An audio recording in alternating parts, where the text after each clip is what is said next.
Hello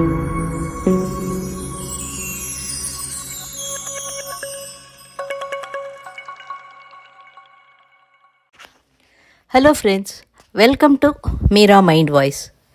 big Boss ஹவுஸில் இன்றைக்கி டே 67.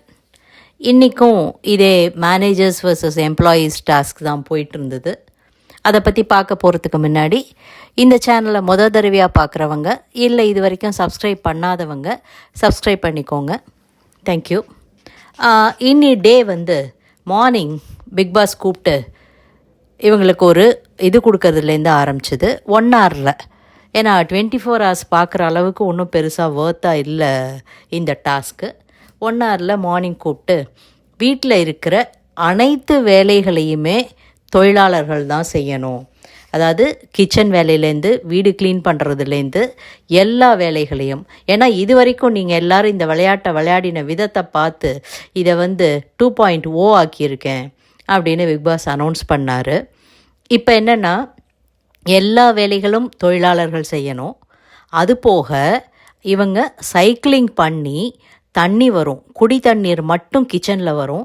மற்ற பாத்ரூம் யூஸ் பண்ணுறதுக்கோ இல்லை பாத்திரம் அலம்புறதுக்கோ எல்லாத்துக்குமே கார்டன் ஏரியாலேயே ஒரு டேப் வச்சுட்டாங்க. இவங்க சைக்கிளிங் பண்ணும்போது அந்த டேப்பில் தண்ணி வரும். அந்த தண்ணியவும் பக்கெட்டில் பிடிச்சி உள்ளே கொண்டு போய் கொடுக்க வேண்டியது தொழிலாளர்களுடைய வேலை. யாருக்கு தேவையாக இருந்தாலும், மேனேஜர்ஸ்க்காகட்டும் தொழிலாளர்களுக்காகட்டும், இவங்க தான் கொண்டு போய் உள்ளே வைக்கணும். இந்த மாதிரி டாஸ்க்கை பண்ணணும் அப்படின்னுட்டு இந்த இது ஆக்சுவலாக பிக் பாஸ் சொல்கிறாரு, சமூகத்தில் பல பேர் இன்னமும் இந்த நிலமையில் இருக்காங்க. புதிய நாள், புதிய சவால், எப்படி பண்ணுறீங்கன்னு பார்ப்போம் அப்படின்னுட்டு. பிகாஸ் முதல்ல கொடுத்த டாஸ்கையே இவங்க சொதப்பிட்டாங்க. மேனேஜர்ஸ் நீங்கள் என்ன வேணாலும் சொல்லுங்கள், எப்போ வேணாலும் கேளுங்க, நாங்கள் சைக்கிள் மிதிச்சிட்டே இருக்கோம், எழுந்திருப்போம், டாய்லெட்ஸ் யூஸ் பண்ணுவோம், சமைப்போம், சாப்பிடுவோம், திரும்ப பாத்ரூம் யூஸ் பண்ணுவோம், சமைப்போம், சாப்பிடுவோம். இப்படியே 2 நாளாக ஓட்டிட்டாங்க. ஸோ இன்றைக்கி இதை மாற்றியிருக்காரு. காலம்பரியே நல்ல சம்பவமாக ஆரம்பிச்சிது. மழை பெய்ய ஆரம்பித்ததில் அன்ஷிதா மழையை ரசிக்க ஆரம்பித்தாங்க. அதுக்கு இவங்க என்ன பண்ணாங்க, மேனேஜர்ஸ் எல்லாரும் புதுசாக ஆரம்பிக்க சொல்லியிருக்காரு. ஸோ நம்ம புது ரூல்ஸ் போடுவோம். இவங்க எல்லாரும் தங்கும் விடுதிக்குள்ளே மட்டும்தான் இருக்கணும், விடுதியை விட்டு வெளியில் வரக்கூடாது. அதுக்கப்புறம் நம்ம பிரேக் கொடுக்குற டயத்தில் தான், ஸ்கூல்லலாம் பிரேக் கொடுப்பாங்க இல்லையா, அந்த மாதிரி பிரேக் டயத்தில் தான் போய் ரெஸ்ட் ரூம் யூஸ் பண்ணுறதோ அவங்களோட வேலைகள் எதையுமே செய்யணும். வேறு எந்த இடத்தையும் கார்டன் ஏரியாவில் அவங்க யூஸ் பண்ணக்கூடாது. அவங்க தங்கும் விடுதிக்குள்ளே இருக்கணும், வேலை செய்யின்னு சொல்லும்போது சைக்கிளிங் பண்ணணும், அவ்வளோதான். மற்றவங்களை உள்ள வீட்டுக்குள்ளே வேலையில் வச்சுட போகிறாங்க. இருக்கிறதே 7 பேருங்க, 3 பேர் சைக்கிள் மிதிக்கணுங்க, மிச்சம் 4 பேரை டெஃபினட்டாக அவங்க வீட்டுக்குள்ளே வேலையில் போட்டுருவாங்க. இப்படியெல்லாம் மேனேஜர்ஸ் பிளான் பண்ணுறாங்க. வேறஸ் ஒர்க்கர்ஸு முத்து சொல்கிறாரு, நம்ம ஒரு ஸ்ட்ரைக் பண்ணணும். அவங்க இப்படியெல்லாம் ரூல்ஸ் போட்டாங்கன்னா, புது ரூல்ஸ் போட்டாங்கன்னா நம்ம நம்மளுடைய ஈக்குவாலிட்டிக்காக நம்ம ஸ்ட்ரைக் பண்ணணும் அப்படிங்கிற மாதிரி அவங்க பிளான் பண்ணுறாங்க. ஆனால் அது எம்ப்ளாயீஸில் பல பேருக்கு மண்டையில் ஏறலை. அதுதான் அதில் ஃபேக்ட்டு. வெளியில் அன்ஷிதா மழையை ரசிக்கும் போது எல்லாரும் உள்ளே போங்கங்கிறாங்க. இவங்க தங்குற இடத்துலையே நிறைய தண்ணி ஒழுக ஆரம்பிக்கிறது, கடகடன்னு பாயெல்லாம் எடுத்து சுருட்ட ஆரம்பிக்கிறாங்க. அதுக்குள்ளே உள்ளே போன்னு சொல்லிட்டு இருந்தது போக நம்ம சௌந்தர்யா பாஞ்சு அன்ஷிதா கையிலேருந்து கொடையை பிடுங்க பார்க்குறாங்க. அது அந்த இடத்துல பெரிய ஒரு சண்டையாக உருவாகிறது. ராணவ் நீ எப்படி தொழிலாளி மேலே கை வைக்கலாம், ஏன்னா அவர் தானே இப்போ லேபர் லீடர், தொழிலாளி மேலே எப்படி கை வைக்கலான்னு அவர் சண்டை போட வர அவங்கள டைவர்ட் பண்ணுறதுக்காக அங்கேருந்து மஞ்சரி நீ எப்படி பேசலாம், அவங்க யூனிஃபார்மில் இருக்காங்க, நாங்கள் சொல்கிறத தான் நீங்கள் கேட்கணும், அவங்களுடைய துணி நீங்கள்லாம் அடிமைகள், இப்படி தான் பண்ணணுங்கிற மாதிரி கத்துறாங்க. அது பெரிய கேயாஸ் ஆகி இன்றைக்கி சத்யாவே கத்தினாருன்னா பாருங்கள், செம கத்தினார் சத்யா. பெரிய சண்டையாகி உடனே நாங்கள் ஸ்ட்ரைக் பண்ணலாம் அப்படின்னு சொல்லிட்டு இவங்க பிளான் பண்ணுறாங்க.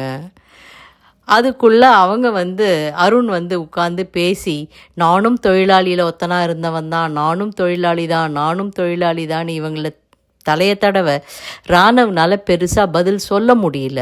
அந்த இடத்துல முத்து பதில் பேசினா அதுக்கு அருண் ஆஸ் யூஷுவல் போடுற மாதிரி ஏதாவது ஒரு கமெண்ட்டு குறுக்க போட்டுடுறாரு. அதாவது இன்றைக்கி அவர் போட்ட கமெண்ட் என்ன தெரியுமா? ஊர் 2 பட்டா கூத்தாடிக்கு கொண்டாட்டோன்னுட்டு. அவன் 2 படுத்ததானையா அங்கேயே உட்காந்துருக்கான், அப்புறம் என்ன நீங்கள் வேறு அதை சொல்கிறது? அதை பற்றி கேட்க நில்லுங்க அருண், பேசணுன்னா அவங்க என்னை கூப்பிடுறாங்க, நான் அங்கே போகணும் அப்படின்ட்டு. இன்றைக்கி மோஸ்ட் ஆஃப் த டே அருண் சைலண்ட்டாக கடத்திட்டார். ஏன்னா இவர் பேசினதை நீங்கள் பேசுகிறது தப்புன்னுட்டு ஜாக்லின், தீபக் இவங்க எல்லாருமே சொல்கிறாங்க. நீங்கள் திருப்பி பேசுங்க, வேண்டான்னு சொல்லலை. ஆனால் இந்த நடுப்புற வார்த்தைகள் தூவுறீங்க பார்த்தீங்களா, அது வேண்டாம். இதுக்கு முத்து பின்னால் ஒரு விளக்கம் கொடுக்குறாரு. சாட்டர்டே அன்றைக்கி விஜய் சேதுபதி என்னை வந்து சொன்னார், உங்களுக்கா பேச கற்றுத்தரணும்னு சொல்லிட்டு. உடனே நீங்களே புரிஞ்சுக்கிட்டீங்களா, அப்போ இனிமேல் நான் எங்கே வேணாலும் என்ன வேணாலும் பேசலான்னு இவர் பேச ஆரம்பிச்சிட்டாரு. அவர் பேசுகிற அந்த பேச்சு எல்லாரையும் ரொம்ப காயப்படுத்துது. அவன் இந்த வாரம் வெளியில் போகணுன்னே நான் விருப்பப்படுறேன் அப்படிங்கிற அளவுக்கு முத்து ஃபீல் பண்ண ஆரம்பிச்சிட்டாரு. ஆனால் அவர் யார் போவார், எப்போ போவாங்கங்கிறது யார் கையிலையுமே இல்லையே. அது வெளியில் மக்கள் தான் டிசைட் பண்ணணும். அது போக அவங்களுடைய பிஆர் தான் டிசைட் பண்ணணும். நேத்திக்கும் அன்ஷிதா பேசிகிட்டு இருந்தாங்க, இன்றைக்கும் அன்ஷிதாவும் பவித்ராவும் பேசிகிட்டு இருந்தாங்க. ராணுவை பற்றி இவங்க என்னமோ நினச்சிக்கிட்டு இருக்காங்க. கடைசியில் ஸ்டேஜில் ஏறி கப்பை வாங்கிட போகிறான். வாங்கிட்டு அருணண்ணா இங்கே பாருங்கங்கும்போது நம்ம எல்லோரும் கைத்தட்டி சிரிச்சிட்டு இருக்க போகிறோம். நம்ம இப்படி சிரிக்க தான் லாயக்குன்னுட்டு அவங்க திரும்ப இதை சொல்லிகிட்டு இருக்காங்க. மேபி ராணவோட பிஆர் வேலையெல்லாம் அவன் ரொம்ப தம்பட்டம் அடிச்சுக்கிறானா என்னன்னு தெரியல உள்ள. ஈவன் தீபக் கூட சொல்லிகிட்டு இருந்தார், அவன் செமையாக ரெடி பண்ணிட்டு வந்திருக்கான் போல இருக்குன்னு. அருண் சொல்கிறாரு, ஆமாம்மா எல்லாருமே விளையாட தானே வந்திருக்கோம், அவன் நல்லா இது பண்ணிட்டு வந்திருந்தானா நல்லா இருக்கட்டும் அப்படிங்கிற மாதிரி. ஸோ பலருக்கு நல்லா வெட்ட வெளிச்சமாக தெரியுது வெளியில் என்ன போயிட்டுருக்கு அப்படின்ட்டு. நம்ம இந்த சண்டைக்கே வருவோம். இந்த சண்டையில் இவங்க ஒர்க்கை நிறுத்திடுறாங்க. இதில் ரெஸ்ட் ரூம் போகிறதுக்கு விஷால் போகணும்னு சொல்லும்போது, இல்லை அடுத்தது வேறு யாரோ அருண் போகிறாரு அப்படிங்கிற மாதிரி, அதாவது மேனேஜர்ஸ்லேருந்து போகிறாங்க அப்படிங்கிற மாதிரி சொல்கிறாங்க. எங்களுக்கும் முன்னுரிமை வேணும், இதெல்லாம் எப்படி அடக்க முடியும் அப்படின்னு இவங்களோட கருத்தை எடுத்து வைக்கிறாங்க. இதே மாதிரி தான் ரயான் போகணும்னு சொல்லும்போதும் இவங்க முட்டுக்கட்டை போட்டிருக்காங்க. ஸோ ரயானும் விஷாலும் நாங்கள் யூனிஃபார்ம் போட மாட்டோம், எங்களுக்கு ஒரு இது வேணும், என்னன்னுட்டு ஒரு ரெசல்யூஷன் வேணும் அப்படின்னு நாங்கள் போராட போகிறோங்கிறாங்க. இதில் அங்கேருந்து வந்து ராணுவ மெதுவாக தலையை தடவி ஒரு 20 மினிட்ஸ் எப்படியும் ஆகும், ஏன்னா யாரோ போயிருக்காங்க ரெஸ்ட் ரூம் யூஸ் பண்ணுறதுக்கு, அவங்க வந்ததுக்கு அப்புறம் தான் நம்ம பேச போகிறோம், நாங்கள் அதுக்குள்ளே பிரேக்ஃபாஸ்ட்டை ரெடி பண்ணிடுறோம், கொஞ்சம் சைக்கிளில் மிதிங்களேன்னு சொல்லி கேஸு, ரெஸ்ட் ரூம், குடி தண்ணீர் 3த்தையும் ஒர்க் பண்ண வச்சுட்டாங்க. முத்து அதான் சொல்கிறாரு, டேய் வேணாண்டா, சாப்பாடு இல்லாட்டினா பிரச்சனை இல்லைடா, கொஞ்ச நாள் நம்மளோட இதை போராட்டத்தை முன்னெடுத்து வைப்போண்டா. யாரும் ரெடியாக இல்லை. அதுக்குள்ளே இவங்க கடகடன்னு ஒரு உப்புமாவை ரெடி பண்ணிடுறாங்க. அதை வச்சுக்கிட்டே பேசும்போது சாப்பிடக்கூடாது அப்படின்னு சொல்கிற இடத்துல நம்ம ரஞ்சித் வந்து கெடுத்துடுறாரு. மாத்திரையெல்லாம் போடுறோம், இதெல்லாம் பண்ணுறோம், சாப்பிட்டா தான் செல்லம் சரியாக இருக்கும், அடுத்தது டீயை ஸ்கிப் பண்ணுங்கள், லஞ்சை ஸ்கிப் பண்ணுங்கள், எதை வேணாலும் ஸ்கிப் பண்ணுங்கள், ஆனால் இந்த அத்தியாவசியத்தெல்லாம் மாற்ற முடியாது, சாப்பிட்டுன்னுட்டு. சரி நம்ம போய் நம்மளுடைய கோரிக்கையை சொல்லுவோம், ஏன்னா ரூல் போடுற இடத்துல நம்ம இல்லை, அவங்க அதுக்கு பதிலோடு திரும்பி வரட்டும், பார்த்துக்கலான்னு சொல்லிட்டு இவங்க போய் அமைதியான முறையில் ஃபஸ்ட்டு ரெஸ்பெக்ட்டு, அடுத்தது ஈக்குவாலிட்டி, அடுத்தது இண்டிவிஜுவாலிட்டி, அடுத்தது கடைசியில் வந்து இது ஏதோ ஒன்று சொல்கிறாருங்க, அவ்வளோ ஒன்றும் பெரிய விஷயம்லாம் இல்லைங்க அது. இதெல்லாம் வேணும்னு கேட்க அவங்களும் அதை பெரிய இதுவாக எடுத்துக்கிட்டு ரெஸ்பெக்ட், உங்களையும் சார் மேடம்னு தான் கூப்பிடணும். இதுக்கு ராணுவ வேறு ஒரு இது சொல்கிறாரு, அவர் ரொம்ப லோ லெவலில் இருக்கிறவர், அவரை நான் சார்னு கூப்பிட்டேன்னா அவர் எவ்வளோ சந்தோஷப்படுவார் தெரியுமா அப்படின்னு சொல்லிட்டு. அடுத்தது இண்டிவிஜுவாலிட்டி, இவங்க கேட்குறாங்க, நாங்கள் இவ்வளோ நாள் உட்காந்து சைக்கிள் மிதிக்கிறோம், இன்னொன்று பண்ணுறோம், எங்களுக்கு கார்டன் ஏரியா ஃபுல்லாக ஆக்சஸ் வேணும், அந்த சோஃபாவில் அந்த மெதுன்னு கொஞ்ச நாள் உட்காந்தா எங்களுக்கு கொஞ்சம் ஈஸியாக இருக்கும் அப்படின்னுட்டு. இந்த மாதிரி பேச்சுக்கெல்லாம் பேசி பிக் பாஸே பார்த்தாரு. ஐயையோ! இவங்க இப்படி பண்ணினா தாங்க முடியாதே, என்ன பண்ணலான்னு யோசிச்சுட்டு இருந்தாரு. இதில் நடுப்புற நம்ம தீபக்கும் ஜாக்லினும் என்ன பண்ணிட்டாங்க, ஒரே நேரத்தில் பாத்ரூமை யூஸ் பண்ணிட்டாங்க. இல்லைங்க, அது அப்படி இல்லைங்க. இவங்க முகம் கழுவிட்டு இருந்தப்போ வாஷ் பேசினில் தீபக்கு ரெஸ்ட் ரூம் போயிட்டாரு அந்த பக்கத்தில். ஃபஸ்ட்டு போனது யார்? ஜாக்லின். ஸோ இதில் தப்பு பண்ணினது யார்? தீபக். ஆனால் தண்டனை கிடைத்தது என்னவோ ஜாக்லினுக்கு. ஒருவேளை பிக் பாஸ் நினச்சிட்டார் போல இருக்குது, இந்த மைக்கு போடலைன்னா யார் பண்ணுறாங்களோ அதுக்கு பக்கத்தில் இருக்கிறவங்களுக்கு தானே அவர் தண்டனை கொடுப்பாரு. அந்த மாதிரி ஜாக்லினை நீங்கள் இதுவாயிடணும், ஒர்க்கர்ஸ் சைடு போயிடணும், தொழிலாளர்கள் சைடு. இது எதுக்காக தெரியுமா? முன்னோட்டம். பின்னாடி உட்காந்து பேசிகிட்டு இருக்காங்க தீபக், மஞ்சரி, ஜாக்லின் அண்டு முத்து. அப்போ சொல்கிறாங்க, நீ அந்த இடத்துலையே இருந்தன்னா நாமினேஷன் ஃப்ரீ பாஸுக்கு உன் பேர் வரும், அது வரக்கூடாதுன்னு சொல்லிட்டு தான் இங்கே அனுப்பிச்சிட்டாங்க. பிகாஸ் நாமினேஷன் ஃப்ரீ பாஸுக்கு இவங்க 3 பேரும் தான் தகுதி. இவங்க 3 பேரும் தான் நல்லா பேசினாங்க, நல்லா பண்ணினாங்க. ஆனால் இவங்க 3 பேருமே ஒரே இடத்துல தான் இருந்தாங்க. இந்த பக்கம் தொழிலாளர்கள் பக்கம் வரவே இல்லை. அடுத்து பிக் பாஸ் பார்த்து பொறுக்க முடியாமல் இதோட இந்த டாஸ்க்கை நிறுத்திப்போம், இந்த டாஸ்க்கு முடிஞ்சு போச்சு, எல்லோரும் போய் நிம்மதியாக பெருமூச்சு விட்டுக்கோங்க, நாமினேஷன் அண்டு நாமினேஷன் ஃப்ரீ ரெண்டுத்தையும் பற்றி நாளைக்கு டிஸ்கஸ் பண்ணலாம், இப்போ போய் ஓய்வெடுங்க அப்படின்ன உடனே எல்லோரும் உட்காந்து குட்டி குட்டியாக உட்காந்து மீட்டிங். அதில் தான் இவங்க மஞ்சரியும் முத்துவும் நிறைய பேசிகிட்டு இருந்தாங்க. இந்த அருணை பற்றி பேசின விஷயம், அடுத்தது யாருக்கு போகணும் இந்த நாமினேஷன் ஃப்ரீ பாஸ் அப்படிங்கிற விஷயம் எல்லாரும் சொல்லிகிட்டு இருக்காங்க. ஒன்று பவித்ரான்னு வருவாங்க அல்லது தர்ஷிகாவுக்கு கொடுப்பாங்கன்னுட்டு. மஞ்சரி சொல்கிறாங்க, எனக்கு தர்ஷிகாவுக்கு கொடுக்கறதுக்கு சுத்தமாக இஷ்டம் கிடையாது. மஞ்சரி, தீபக் எல்லாருக்குமே அந்த ஒரு இது இருக்குது. அதில் மஞ்சரி சொல்கிறாங்க, அந்த பொண்ணு இந்த வாரம் நாமினேஷன் ஃப்ரீ பாஸ் வாங்கிட்டு இந்த வீக்கெண்டு வீட்டுக்கே போயிடுதான், எப்படி இருக்கும் அப்படின்னுட்டு. நல்லா இருந்தது கேட்குறதுக்கு. நிறைய அனலைசேஷனும் போயிட்டு இருந்தது. எப்படி முத்து இது நாள் வரைக்கும் காயினை நகர்த்திட்டு இருந்தார். நேராக இவங்க யாரும் ஒன்றும் யோசிக்க மாட்டாங்க, நேராக போய் இவங்களுக்கு எல்லாம் மறந்துடும். இந்த வாரம் முழுக்க இவங்க இதெல்லாம் பண்ணியிருக்காங்க, அதனால் இவங்களுக்கு நாமினேஷன் ஃப்ரீ அப்படின்னு சொல்லிட்டேன்னா எல்லாரும் அதையே வழிமொழிச்சிட்டு போயிடுவாங்க. ஸோ இதுதான் நடக்கும் இந்த வீட்டில். முத்து இந்த வாரம் பெஸ்ட் பெர்ஃபார்மர் அப்படின்னு எதிர்பார்க்குறாரு. அதாவது அவருக்கு கேப்டன் ஆகிற ஒரு இது வேணும் திரும்ப அப்படின்னு எதிர்பார்க்குறாரு. எனக்கு அது வேணும், இது நாமினேஷன், நான் டைரக்ட் நாமினேஷனில் போயிடுறேன். அதுக்கு அவர் சொன்ன ரீசன் என்ன தெரியுமா?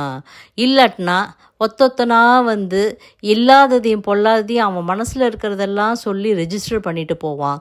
அதுக்கு டைரக்ட் நாமினேஷன் பண்ணிட்டாங்கன்னா எவனும் என்னை பற்றி பேசுகிறதுக்கு வாய்ப்பு கிடைக்காதுல்ல.